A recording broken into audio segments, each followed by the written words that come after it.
college campuses, when students go away, they are really not thinking about their safety. They are thinking about so many different things. So we, as parents, as our children's advocates, we have to think for them.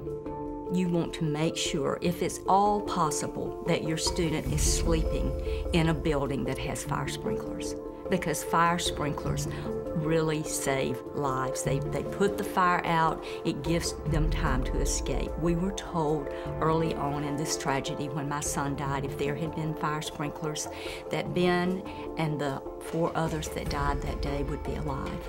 But if it's not possible, then you want to make sure that there are functioning smoke detectors. You know, check the batteries, you know, look at the location of where they are.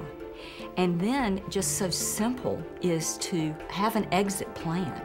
You know, how would you get out if there is a fire? And you want to have 2 ways out if you can, because one may be blocked. Off-campus housing in the United States ranges from very good to very poor. Actually, what I would consider substandard housing, it could be considered academic slum. Ask about the fire protection record of the university. Ask if the housing has sprinklers in it. Ask if they run regular drills. Do they practice evacuation? If the building was built in 1985, they're held to the standards of 1985 unless a state law requires them to come back and retrofit that building. That doesn't mean that buildings aren't safe. You have to just remember that when the building was built, that was the safest standards they had at that point in time. Fire departments can be a wealth of information on safety issues and on rental properties and landlords. And the information they have is public information.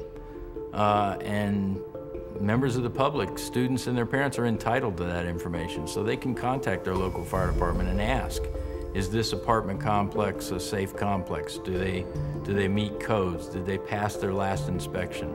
Burns on upholstery, burn patches outside in grass, little red flags that every parent recognizes. You need to say something. It might be nothing, but you owe it to yourself and to your child to find out. You just have to look out for yourself. In the end, if you don't sit there and check or you don't put up a smoke detector, you can't just lay there and hope that somebody's going to do it for you.